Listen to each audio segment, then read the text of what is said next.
Cuando uno comienza a analizar la circunstancia en la que estamos inmersos, el mundo entero, y ahora con foco en la Argentina, comienza a evaluar estas relaciones entre los casos de coronavirus y la cantidad de contagios, también con el desarrollo económico. Voy a darle las buenas noches a Facundo. ¿Cómo estás, Facu? Buenas noches, y Diana. vamos a recibir rápidamente a Gonzalo Rondinone, que es el director en Ciencias Económicas. Gonzalo, buenas noches. ¿Qué tal, Diana? ¿Cómo estás? Gracias por atendernos. En algún punto buscar un poco tu análisis, ¿no? Acerca de cómo se distribuye la riqueza en la Argentina y un poco estas conexiones que veníamos realizando recién en la venta de la gran cantidad de casos de coronavirus que tienen las economías un poco más desarrolladas de nuestro país. Sí, claro. Un poco como vos lo planteabas, es una muy buena oportunidad para poner en debate nuevamente un debate que ya nos venimos dando hace más de 200 años en Argentina. De hecho, si uno estudia la estructura productiva argentina, hay algunos enclaves que se pueden encontrar desde los inicios. Definitivamente, como vos decís, mayor actividad económica implica necesariamente mayor circulación de gente. Y eso está correlacionado directamente con la cantidad de casos de coronavirus. Pero bueno, sería deseable empezar a pensar en el desarrollo de ciertas regiones postergadas del país en función de industrializar ciertas zonas con alguna mirada más federal, por supuesto. Gonzalo, si contemplamos estas cifras que analizábamos en un comienzo, más de la mitad del PBI se concentra en AMBA y lo cierto también es que ahí pasa todo lo más importante con respecto al coronavirus. Pero ¿qué pasa con la recaudación? Porque evidentemente con este efecto la coparticipación afecta también a todas las provincias que quizás ni siquiera tienen coronavirus, ¿no? Sí, definitivamente. En Argentina tenemos un sistema donde la nación administra el 70% de los recursos y a partir de ahí eso empieza a volcar al resto de las provincias. Así que definitivamente lo que pase en la ciudad de Buenos Aires y en la provincia de Buenos Aires definitivamente le va a pegar al resto de las provincias por el tipo de sistema tributario que tenemos. El sistema tributario que tenemos se dice que está invertido, es decir, Nación maneja casi el 70%, a pesar de que le corresponde un poco más a las provincias, y eso a partir de ahí va cayendo a las provincias, y eso a su vez cae a los municipios también, que no hay que olvidarse de eso, ¿no? Porque al final del día mucha de la respuesta hoy está de la mano de los intendentes, quienes son los que tienen que tomar la determinación de si abrir o no algunos lugares, y son los que están en el último eslabón de cómo va cayendo la recaudación. Va de nación a provincia, de provincia a municipios, y son los municipios hoy quienes están casi en la primera línea de defensa.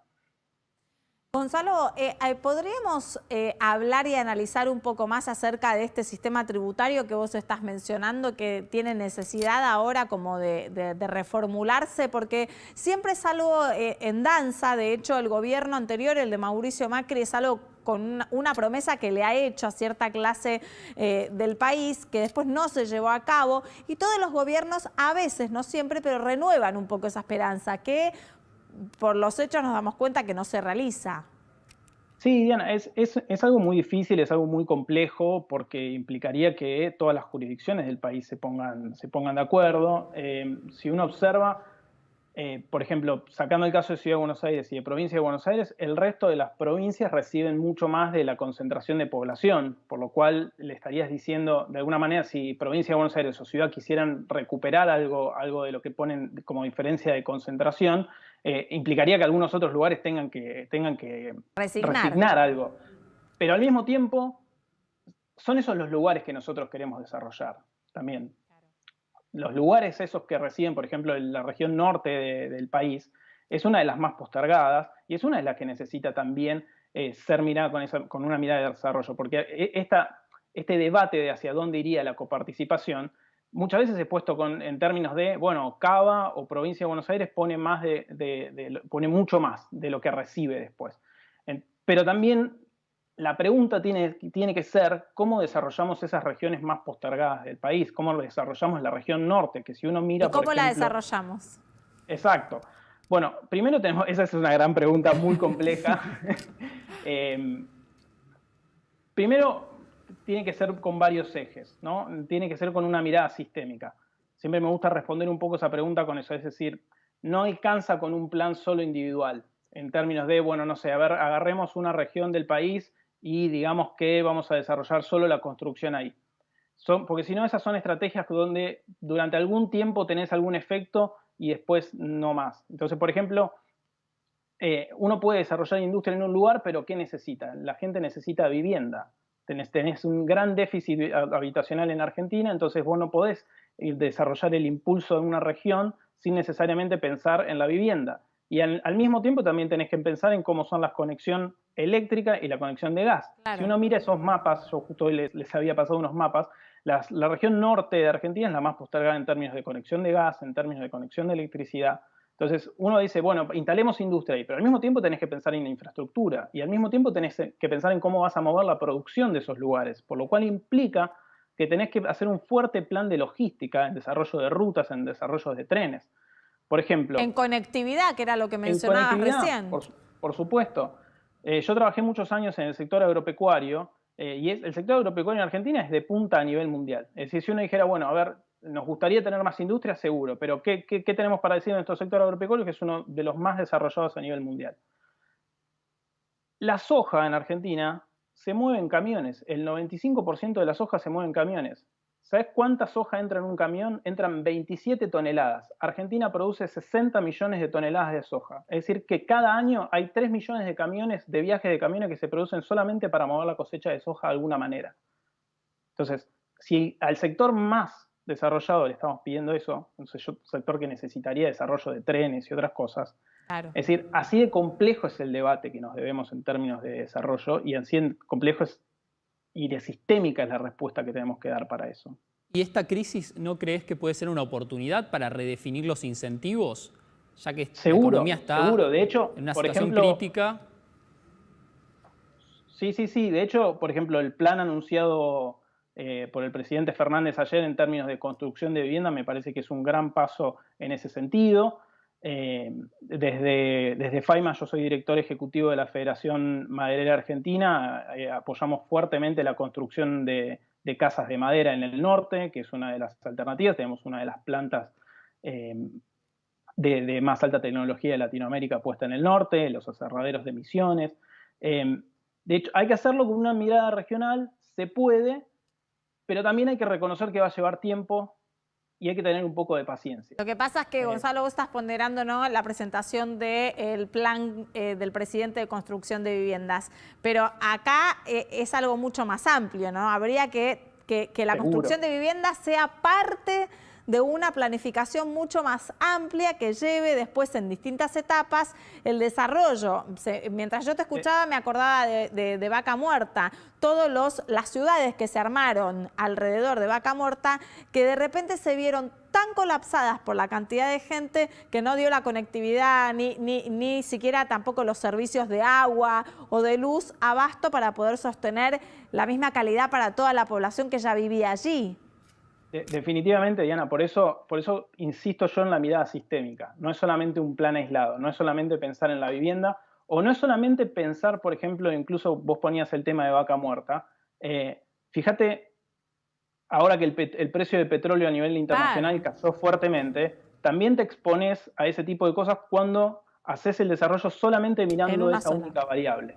Cuando uno mira esa variable sin mirar el resto, bueno, te expones a otro tipo de riesgos.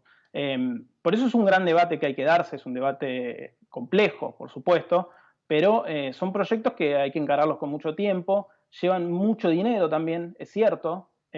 Por eso también es muy importante tratar de resolver el tema del default, de evitar el default y la renegociación de la deuda. Yo sé que parece que son temas inconexos, pero no lo son. Un país cuando entra en un default lleva muchísimos años volver a los mercados de capitales. Y estas obras de infraestructura, de conectividad, de rutas, de trenes... Requieren inversión.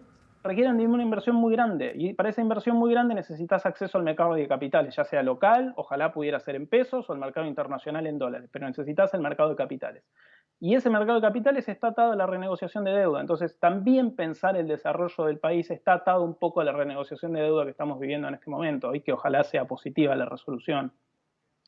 Gonzalo, ¿cuáles serían los sectores que crees que se pueden desarrollar en el interior del país justamente para generar nuevos polos productivos? Sí, lo que hay que hacer es un tema de potenciar las oportunidades de ciertos lugares. Por ejemplo, yo me pararía mucho en principio sobre las ventajas que tiene el sector agropecuario. Te voy a usar, por ejemplo, el caso de Entre Ríos, por ejemplo, donde a partir de se instaló fuertemente la producción de cerdo. ¿Por qué? Empezó a aparecer mucho cultivo de maíz y uno de los buenos destinos del maíz es la comida para el cerdo, digamos. Exacto. Y es mucho más valor agregado exportar cerdo que exportar maíz directamente. Digo, como un pequeño ejemplo, y lleva mucho tiempo, ¿sí? No estoy pensando solamente en el sector agropecuario, vamos también al sector industrial, al sector de servicios, hay que darle fuertemente al sector de software, al sector de madera. Tenemos un sector con mucho potencial, que necesita mucho empuje en términos de consumo y en términos también de que está atado a la construcción.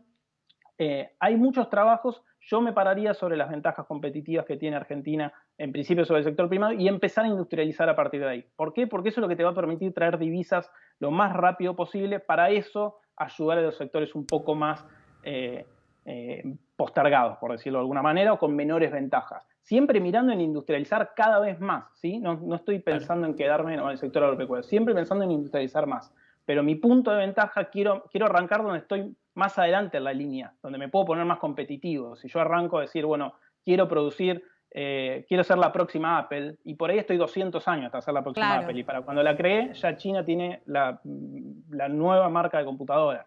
Es interesante lo que estás planteando. Pararme desde donde soy lo más competitivo posible para así ayudar a los sectores más postergados. En algún punto también armar como esta planificación que requiere de muchas ramas. La verdad que es muy interesante para empezar a tener de verdad una Argentina más federal. Quizás esta crisis presenta una oportunidad, espero que no la desaprovechemos en algún punto, Gonzalo. Definitivamente, definitivamente. Digo, hay empresas, por ejemplo, hay empresas que se dieron cuenta y empezaron a aprovechar el tema del teletrabajo, empresas que jamás lo hubiesen hecho, ni siquiera claro. se lo plantearon como una oportunidad. Y eso a la vez empezó a abrir otros debates, como por ejemplo que los empleados necesitan condiciones de trabajo en su hogar para desarrollar el teletrabajo. Y en ese momento te empezaste a dar cuenta que necesitabas una buena conexión estable a Internet para poder tener tu trabajo. Y así con un montón de cuestiones que empiezan a plantearse y que me parece que son sanos debates para adelante también. Que en medio de todo esto podamos sacar algunas oportunidades. Gonzalo, muchas gracias. Buenas noches. Y Ana, gracias a ustedes. Es interesante lo que planteaba recién.